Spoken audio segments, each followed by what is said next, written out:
Hi everyone, welcome back to my channel, Dai's Paradise, or welcome if you are new. My name is Dai, and today we are talking about the Hunger Games Trilogy.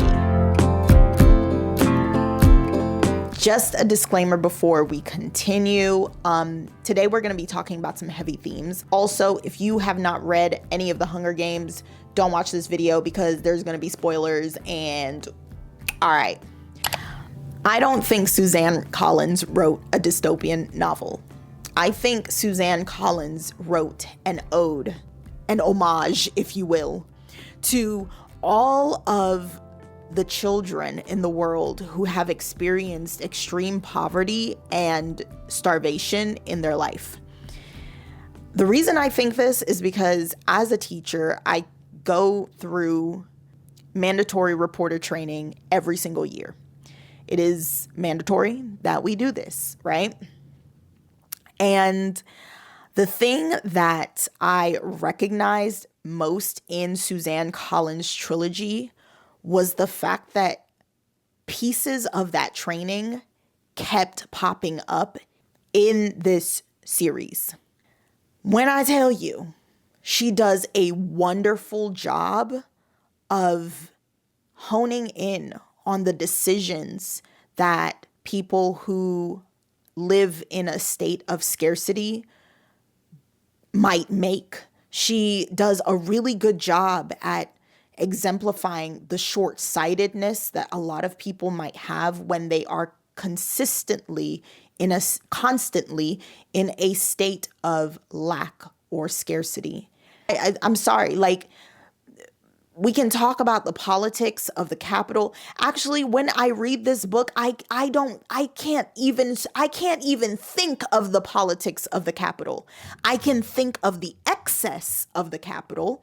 I can think of the state of lack in the surrounding districts, but I cannot think of, yes, the politics, the fact that that Snow wants to control Katniss, and the fact that Snow wants to control everyone, and if you're not under his control, he's going to kill you. Of course, yes.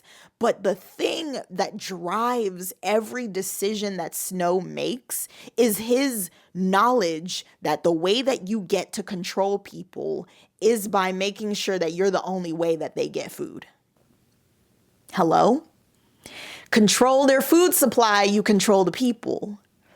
Now, when I say food, I don't mean that literally. Well, I do mean that literally, but I also mean it figuratively. Food for the soul. You can have food for the heart. You can have food for the mind. Katniss's food, the thing that sustains her, her sustenance. Yes, it's food, but it's also love. The love of her family, the love of her sister, the love of Peeta. Okay, literally. And any time that Snow felt that he could not control Katniss, he made sure to remind her he had access to take away the people that she loved. Let's get into the characters. This is probably one of those books that I feel like these have some of my favorite characters. I'm gonna start off by irritating the entire world. I hate Peeta. Okay, I said it. Cannot stand Peeta. He is nowhere, like, he is probably on the list of all the characters in the Hunger Games. Peeta is the character that I cannot stand the most. He is the one that I literally, like, I'm like, Peeta, this story could have not, like, you could have not been here and I would have been like totally okay. You could have been replaced with anyone that Katniss just loved. You could have been replaced by Prim. Peeta literally for me was not important. He was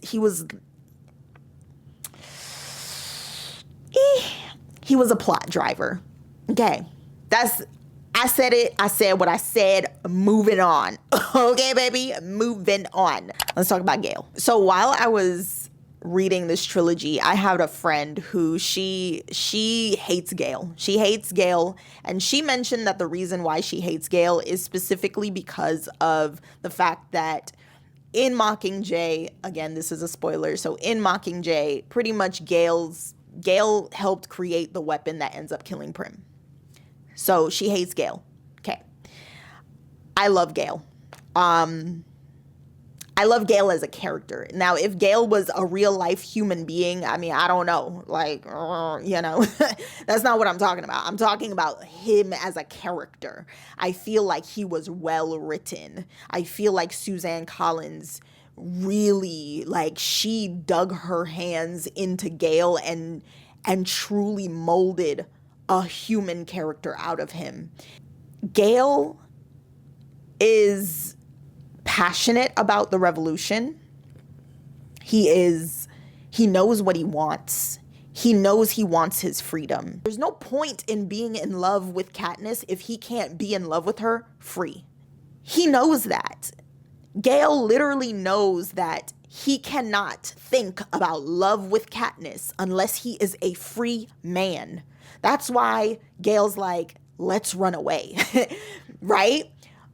Before he even gets into, oh, the revolution, the revolution will be televised. Okay, before he even gets there, he's like, yo, no, let's run away, Katniss. Let's run away. We can survive. We can do this. Me and you, we got this. We will take care of our family. Let's go. Let's leave this district. Gale wants his freedom. Gale is my favorite character because he is short-sighted, living an impoverished life, living a life where he constantly has to worry about starving, where he constantly has to worry about food, getting food for his family. He lives this life. And so he does experience the effects of living that life. He is short-sighted. He wants freedom, though. He's like, I don't care. I want my freedom. But his short-sightedness leads him to make decisions in which he says, I don't care how I get it. I just know I want it. So therefore, I'm going to do whatever I have to do to get it, even if that means putting my life on the line, risking my life. He's going to make it happen. He wants his freedom. Okay.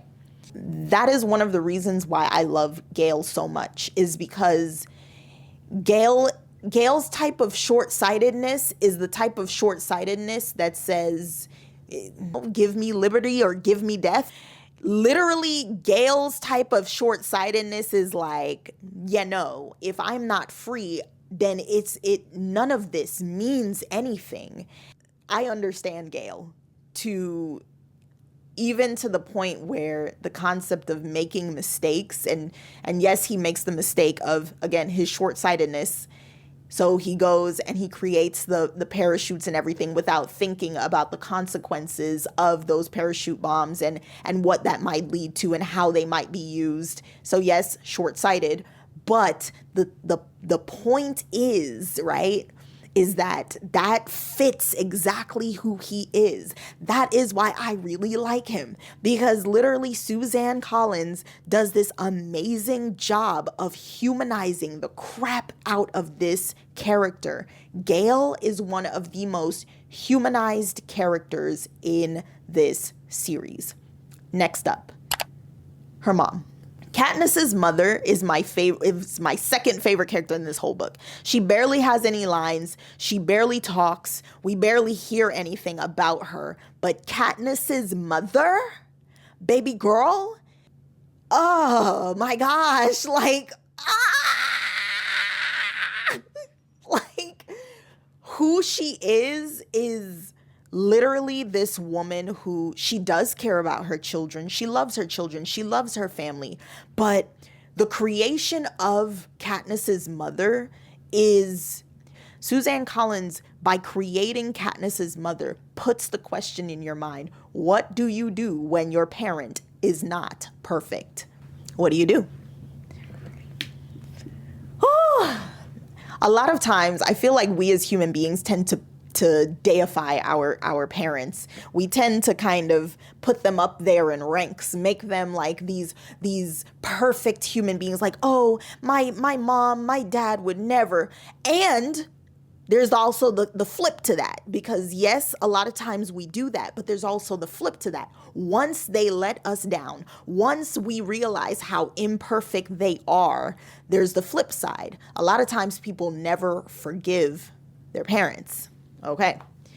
A lot of times people will realize their parents aren't perfect, or they'll go through something where they see that their parents aren't perfect, and they'll start blaming them, and they'll continue to blame them. And Katniss was 11 years old when she realized my mom ain't perfect. She went through intense neglect at 11 years old. She was starving. She was about to die. Okay. Literally, there's a part in Hunger Games. There's like a sentence in Hunger Games #1 where Katniss's mother basically tells her to like slow down on eating the food or something. And she's like, you make it seem like you're not going to get any more or something like that. And Katniss is like, well, if I don't go hunt for it, I won't. And you can feel in that the resentment that Katniss feels towards her mother. Right? Because Katniss is now at this point where she's like, she had to grow up very fast. She had to find a way to go get her food before she was ready, before childhood was over for Katniss. She had to grow up very fast and make sure that she took care of herself and her sister, the parentified parent, right? And again, the reason I love Katniss's mother is not because I think she's just this great awe-inspiring person, but because of the way she's written. Suzanne Collins did a huge, huge thing when she created Katniss's mother. Katniss's mother is the parent that lets you down. And that is probably one of the most human things on the planet, okay? Okay, like that is one of the most human things on the planet. But then the thing that I love about Katniss's mother, once she recovers, she completely turns around and she fights to gain back Katniss's trust. She fights to gain back Katniss's love. And I respect the mama. I respect Katniss's mama, because Katniss's mom literally is the parent that is not perfect but still tries anyway. Oh man, Suzanne! Ooh, oh man. Okay, all right. Next. Haymitch, I feel like Haymitch is self-explanatory. I mean, again, humanized. Very, very human. I mean, very human. You know, in the beginning, we sit there and we have this impression that Haymitch is just a drunk guy. He's drunk. He doesn't care about anything. Blah blah blah. He's all thorns, no roses. You know, we get that impression of Haymitch, but really and truly, Haymitch is, oh man, he's a victim of his environment. And kind of in the same vein as Gale, Haymitch definitely like tries his best to overcome the Capitol in a very short-sighted way, right? So he tries to do what he thinks is best, and it may not have been best, but in his relationship with Katniss, right? So pretty much he saved Katniss, not Peeta, even though Katniss asked him to save Peeta. And so in his relationship with Katniss, this problem and this struggle of, I have to do what I have to do to be free, to make sure that we succeed in this revolution, even if it means losing the person that I care about. Because of course, Haymitch cares about Katniss. Like, that's probably the closest thing he has to a little sister at this point, right? Or a daughter at this point. And it's like, you're sitting here thinking to yourself, okay, Haymitch is going to do right by Katniss. But again, Haymitch is like, nah, the revolution. It's a book full of tough decisions. It's a book full of imperfect moments, and that culminate in a revolution, in freedom, right? Taking into consideration the tiny, minuscule decisions that must be made in order to get to the end, and the relationships that have to end, the bridges that have to be burned. And oh my gosh. Which leads me to Katniss. Katniss is the character that I'm not gonna say I love her. I grew to love her. I grew to love Katniss. Of course, like, I love the fact that she knows how to take care of herself. She goes into that forest and she goes and she gets her food when she needs her food. I love that about Katniss. We love that from day one, right? In that sense, she's a lovable character. But the thing that I really loved about Katniss, no, the thing that I had to grow to love about Katniss was her decisions and the decision making that she made. And this connects back to this concept of starvation and poverty, and why I learned to forgive Katniss. I learned to let Katniss be who she is and make the decisions that she's made, understanding the psychological effects of what she's going through, of not just even being in the games. I'm not even talking about the games. The games started way before the games started, baby. Like, the tessera, the adding your name to the raffle in order to get more food, the starvation, the fact that she literally scoungered up moldy bread on the ground. She didn't have no food. So it's like, I forgive I love Katniss, or I grew to love Katniss because of the simple fact that I understood how what she's been through all throughout her entire life, including losing her father, including being neglected by her mother. I grew to understand how it all led to the decision she made in terms of playing with pretty much playing into playing into Snow's hands, being a part of his little ploy, like, oh my gosh, he's gonna kill Peeta. Oh my gosh, I have to do everything I have to do to make sure that he knows that I love Peeta so he doesn't kill Peeta, because, oh my gosh, I don't want to lose someone else that I love and care about. You see that? And this is why I think Suzanne Collins is a genius. Because she made these characters so deeply human that I can sit here and analyze these characters as if they are real. But you know who I can't do that with? Peeta. Can't do that with Peeta. I can't. Like, Peeta is, I feel like he's too perfect. And I feel like, I don't know whether or not we were seeing him through Katniss's eyes for all this time, because I mean, it's through Katniss's point of view. So of course she probably thinks, oh, he's so good. Like, you literally, that's what she says in the book. Like, she's like, oh, Peeta's the best of all of us, and he's just so good. And I'm just like, Katniss, you okay? Baby, ain't nobody that good. And so I'm like, the reason I don't like Peeta is because he's the most perfect out of all of these characters. Like, and I don't know if Suzanne Collins wrote him that way just to because of the fact that we were seeing everything through Katniss's eyes, or if she just decided to write Peeta that way just to make sure that there was just some saving grace of an angel in this entire book. I don't know. But I didn't like Peeta. I felt like he was the least human out of all of the characters because he was just too good. He was too perfect. There was just nothing wrong with him.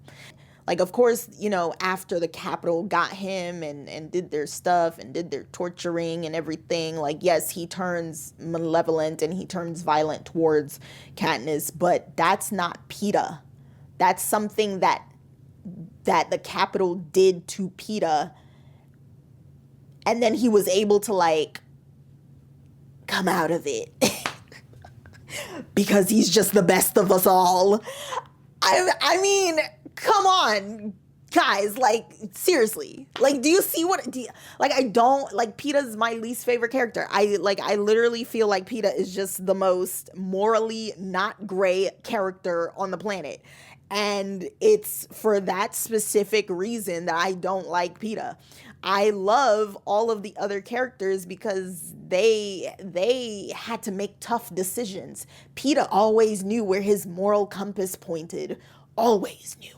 And it was just, and when he didn't know, it's because the Capitol got in his head. It's like the Capitol knew. Even the Capitol said, this boy's just too good. We'll just make him bad. Like, do you see what I'm saying? I'm sorry. Like, it was just I felt like Peeta was just like a cop-out. I just felt like Peeta was a cop-out. Like, what are we doing? Why is he perfect? And then when he becomes imperfect, it's because the Capitol got in his head. It took tracker jackers. It took wild torture. It took everything on the planet to break Peeta down because he's just so perfect.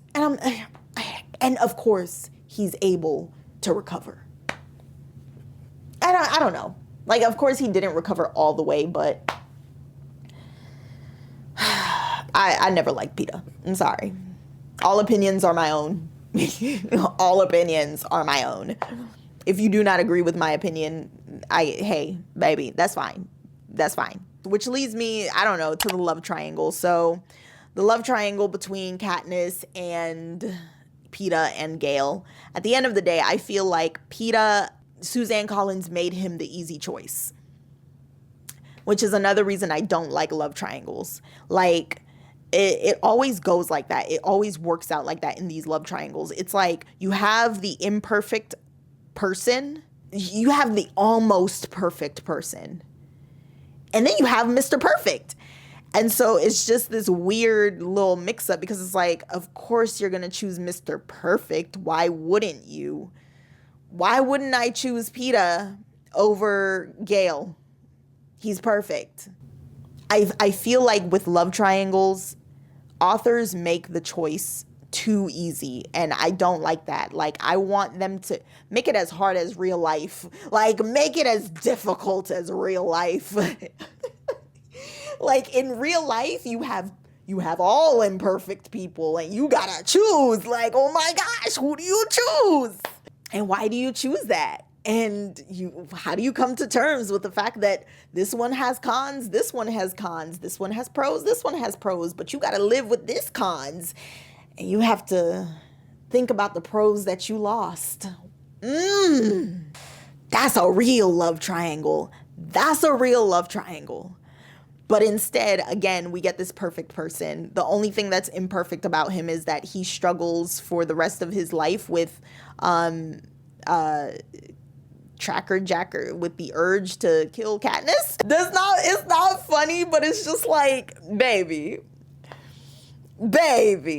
And in Mockingjay, Gale says it so well. He's like, when Katniss asks him, were they your bombs? And he's like, it doesn't matter, does it? Either way, it'll always be between us. Because pretty much he knew that no matter what, Katniss is kind of always going to have that. Like, that thing is always going to be between them. Which, yeah, I understand. But it's like, I guess the con to choosing Peeta is that he might wake up in the middle of the night and decide to, okay, all right. I don't know. I don't know what Suzanne Collins was trying to say with that. No, I get it. I know exactly what Suzanne Collins was trying to say with that. But he's so perfect that it won't happen. Oh, okay, we get it. Peeta's just so perfect that it would never happen. He would always fight the urge. He would never. And this is why I'm sorry. This is the reason. Like, nasty. I don't like love triangles. It's not that I don't like them. It's just that I wish they were written better. There you go. I wish love triangles were written in a more in a more human way. Like, I wish they were written in a way that was like, no, baby, like, you gotta choose, and both choices are difficult choices. Maybe that means you choose none of them. Maybe that's what that means. But either way, you're never going to choose perfect, because no one on planet Earth is perfect. But here it is, Peeta is this idealized version of a person. Like, of course you choose he's just the good out of all of us. And, oh, of course he's just so good with words. And I'm like, Katniss, baby. Okay. I don't know. Okay.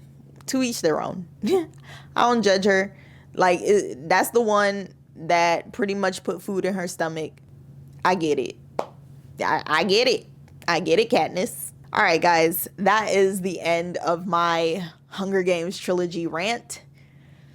If you made it this far, go ahead and leave this emoji in the comment section. I will see you guys in the next one. Bye.